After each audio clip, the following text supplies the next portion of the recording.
Turning Japanese, I think I'm turning Japanese, I really think so.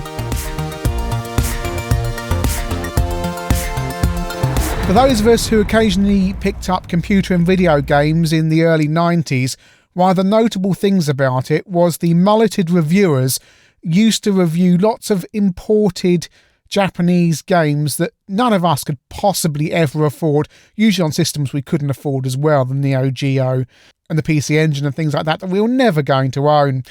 Now, last year I came across a Japanese Megadrive on Amibay, the fantastic retro trading forum. I do recommend you visit there and join up. The rules are complicated, but it's well worth doing. And I picked up a box Japanese Megadrive. Now, the Megadrive 1 is the easiest console in the world to mod for multi-region use, and there's plenty of places you can find how to mod your Megadrive for multi-region, and I thoroughly recommend you do, especially for the Megadrive 1. Megadrive 2 is more complicated, and personally I wouldn't bother. And diligent viewers will have already noticed there's something a bit different about ChinnyVision today. Yes, instead of 50 frames a second, we're running at 60 frames a second. And that's because we're going to be looking at 4 fantastic Japanese Megadrive games. I've got the carts here, so running off the original hardware and the original cartridges. And the first game we're going to look at is a Japanese cartoon character called, and I'm going to pronounce this right, Doraemon. And I may have got that wrong. I'm trying to Doraemon, something like that. He's a cartoon cat, very famous in Japan, has his own cartoon series and lots of merchandising. You can even buy toilet paper with him on it, apparently. And he's a blue cat from a kids show in Japan, and you Google him and you can find out all sorts of different things.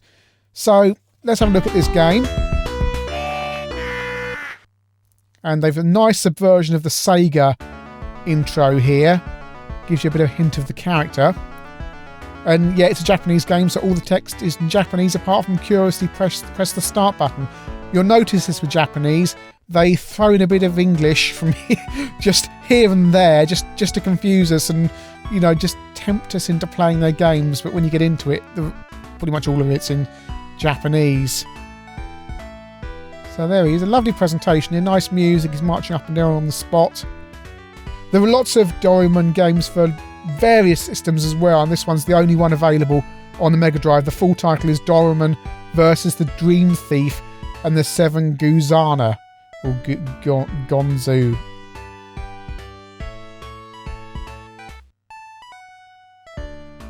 So here we go. This is the plot of the game explained. It's a Japanese game, so the manual's entirely in Japanese, and it isn't necessarily very easy to find out what's going on online. The little thing floating on the bubble that looks like Dave Lee Travis is apparently capturing children's dreams.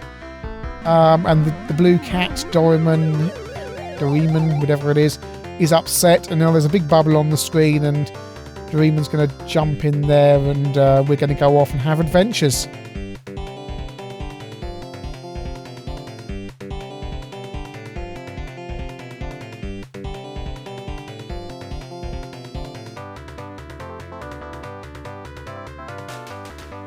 When I say this is a Japanese game, the games we're looking at today were never released in the West, so that's kind of why we're looking at them.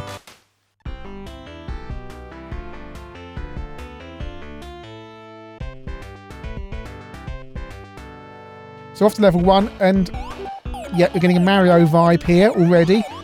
There's a Sonic vibe as well. I think this comes after Sonic came out, but the gravity and the physics are very different in this game.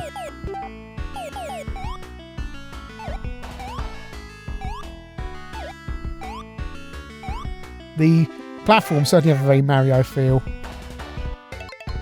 From what I can see, you have to collect all the stars, and yes, there is guesswork involved here because it is all in Japanese, so you're trying to work out what goes on. You can capture the chickens or the other baddies and throw them, and then they can take out the other baddies that you can't otherwise kill. And then I think I've got a whole load of superstars there. It's very nice. Lovely graphics, lovely sound, and I've got a power up there. What's that going to be? Oh, I've got two diamonds now. I don't know if that means I get 2 lives or what. So I've got twice the firepower here. Power up down there, see if I can get down there. Game's quite generous with the power-ups. Oh no.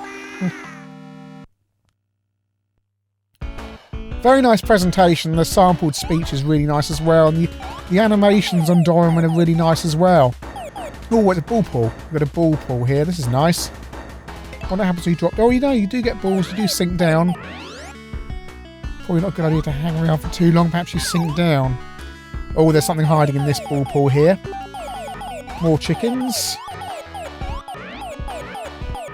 And you can jump on the balls as well, so that pushes you up in the air.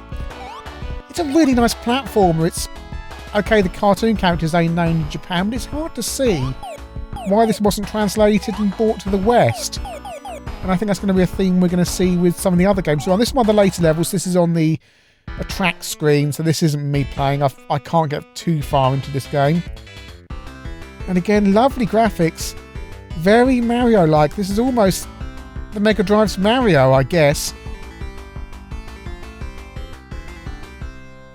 And again, one of the other later levels. Really nicely done. Very nice graphics. Again, it's hard to think why this game wasn't released in the West. And I came across this game on eBay. It was a UK seller selling the game. And I picked it up for not a lot at all, really. Because people in the UK really don't seem to want Japanese Mega Drive games, especially when they're listed on eBay. So it's worth keeping out an eye for them. On to the second game. And this is Dodge Danpei. Something like that. I'll put it up on the screen. And lovely theme tune here. It's a dodgeball game. A Japanese dodgeball game. You'll learn what dodgeball is, because I've had to learn. It's almost like an intro to a Japanese kids TV show here. Really nicely done.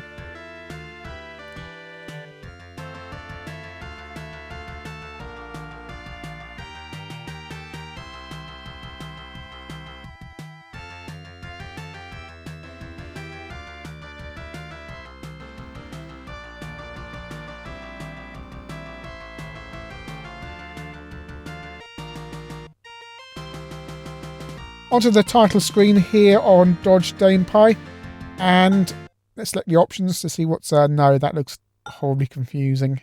Let's get out of there. So we're going to start the game, and also, this is the problem with these games. A lot of text is in Japanese, and I guess 1P versus com is going to be player 1 versus computer, which I guess is going to be the thing to do. The best translation I can get for what the game is about is you are a bunch of school kids. You're playing with your friends on the beach. All of a sudden, another kid from another school challenges you to a match of dodgeball. And what you're going to do is travel all over Japan and win against the other school teams playing dodgeball. So I've just played a one-player game here rather than the career mode that we're seeing a bit. So I've selected USA and we're going to play Greece. So the match is going to be in Japan or USA or Greece. And again, it's difficult. I'm just going to try and skip through this because... how do I get out of here? I'm doing things. I don't know what I'm doing. I don't know what any of this is. This is the constant problem with the Japanese games. You've got no idea what you're doing when the Japanese text is on the screen. But we're in Greece. I'm on the left and the computer is on the right. Fight.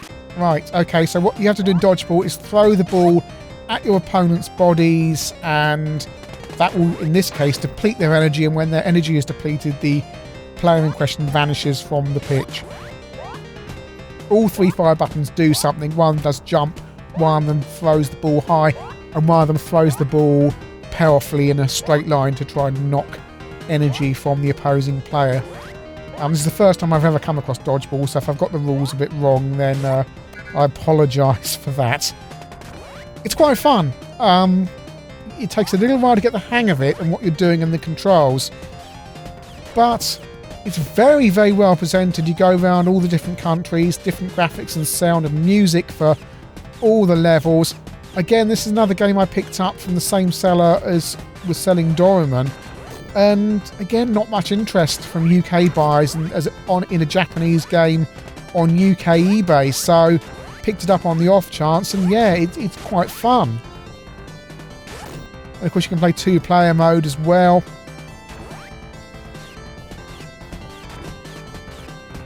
This is the China level. It is quite tough to get the hang of. This is not a game I've mastered as yet. I've lost a player there.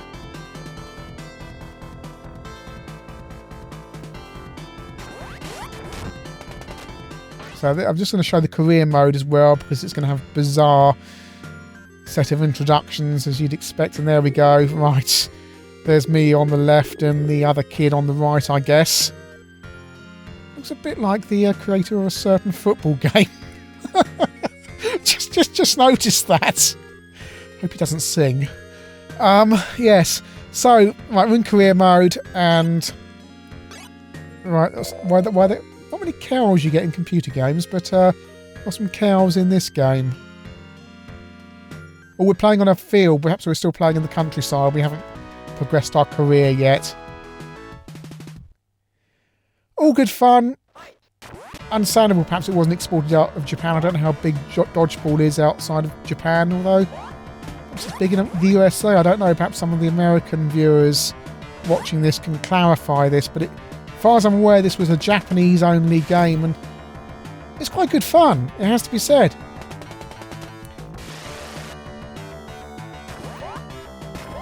Now, what would a Japanese games be without a Japanese shoot-'em-up? So we're going to have a look at Darius 2. And being a shoot-'em-up, yeah, these do cost a little bit more to obtain because, you know, people want to play Japanese shoot-'em-ups, and I'm sure many of you would have played Darius on the Saturn. I think it was Darius 3 on the Saturn, isn't it? So you'll be familiar with this series from the arcades as well. Twin screens, as I recall, in the arcade, but I think there was a 3-screen version as well.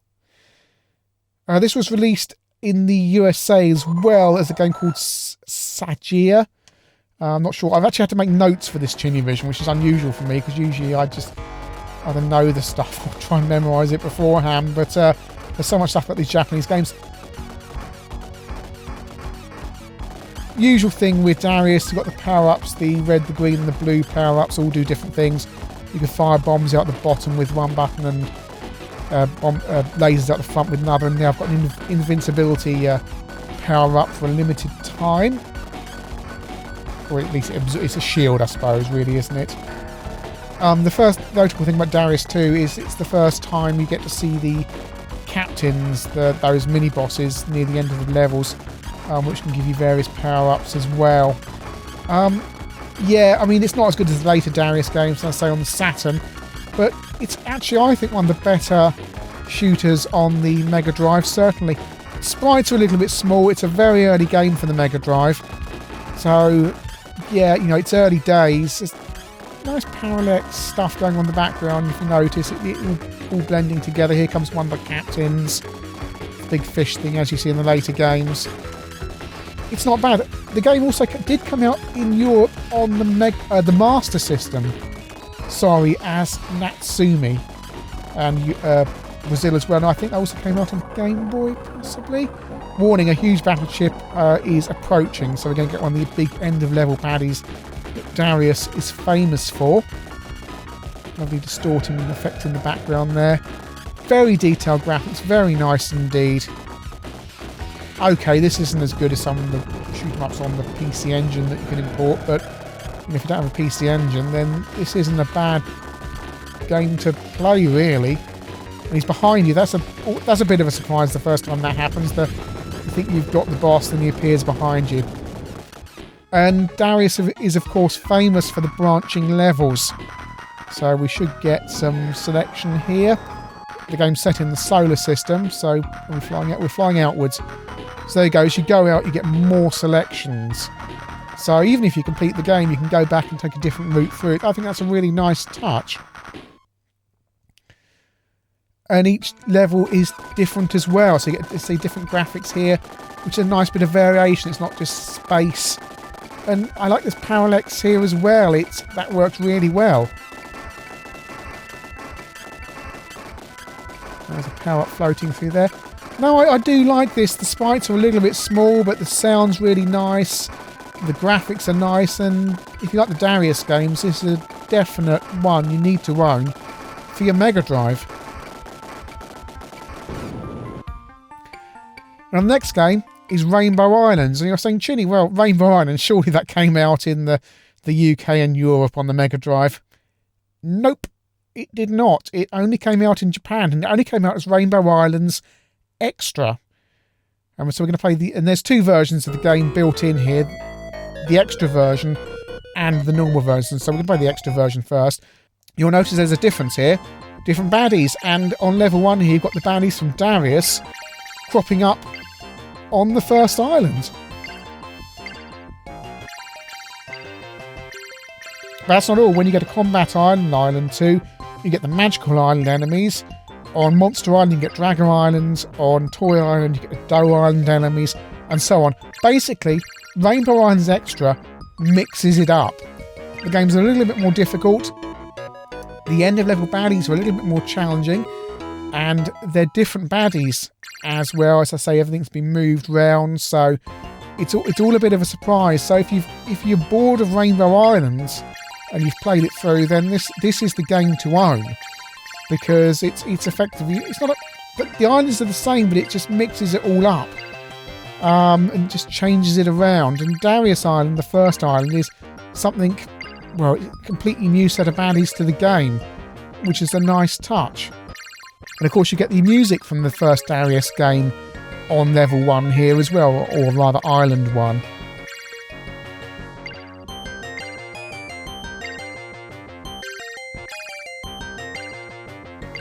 So a huge battleship is approaching, an electric fan is approaching fast. So we're going to have a baddie from Darius here at the end of the first island. And it appears I'm going to be able to defeat him the same way I could if he was the normal insect. So there we go, that was fairly easy. So much for these apparently end of level baddies being harder. Perhaps they are for the later levels.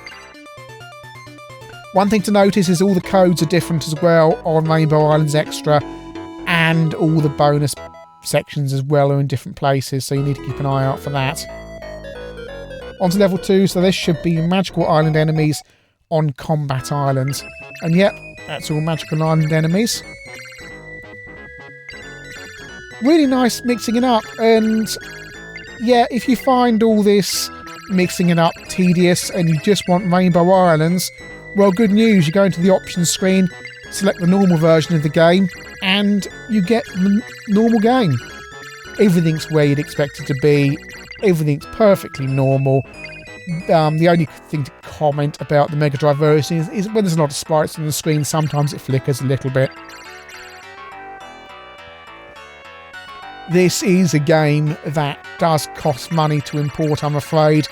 You're looking about £35 to £40 plus postage to get it across from Japan. Interesting thing, when I got my copy from Japan, it came with the seller put in a Japanese green tea bag with the game. I've bought a few from him since, and he seems to always do it.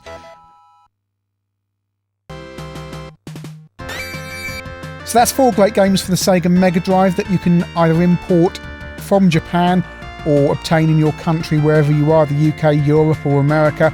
Although if you're in Japan, you've already got access to all of these gorgeous games easily. These aren't the 4 best exclusive Japanese titles on the Mega Drive. I just wanted to use 4 that I have here. They're all really good. Doraemon's a game I want to spend a lot more time with. And you notice I didn't get very far into the game because I really haven't played it that much. But from what I've seen of it, it's utterly charming and very playable. I don't really like Mario games, but you know what? Doraemon has charmed me. Danpei, however you pronounce it, the dodgeball game, we call it. Again, it's really well put together, it's really polished and very nice. I'd love to play it in 2-player mode. Against the computer it seems to be pretty fun. I do need to master the game, but again, if you come across it, and it doesn't seem to cost that much when it comes up on eBay, I'd grab a copy. Darius 2, it's a fairly decent shoot-'em-up game. Yeah, there's better stuff on the PC Engine and the Saturn and the Dreamcast as well. But again, if you come across a copy, I think it's a game you should probably own. Certainly if you want to own the other games in the series as well. And you know, to coin a phrase from a Japanese TV series, you got to catch them all. Rainbow Islands is an absolutely must-own for any Mega Drive owner. It's one of the best games on the system. The extra stuff I view as a bonus. It spices things up, but it's extra to the main game. The full port of Rainbow Islands is really, really good. It's far above the Amiga and ST versions. It is, I think, probably the best home conversion. I know there's arcade versions on the Saturn, but the music's wrong. The thing is about the Mega Drive version, and you'll have heard it when I was playing it, it's got the proper music. It's one of the last versions that has the proper Somewhere Over the Rainbow music, and therefore it has the proper Rainbow Islands feel, and I think it's certainly in the top 10 games you must own if you have a Sega Mega Drive.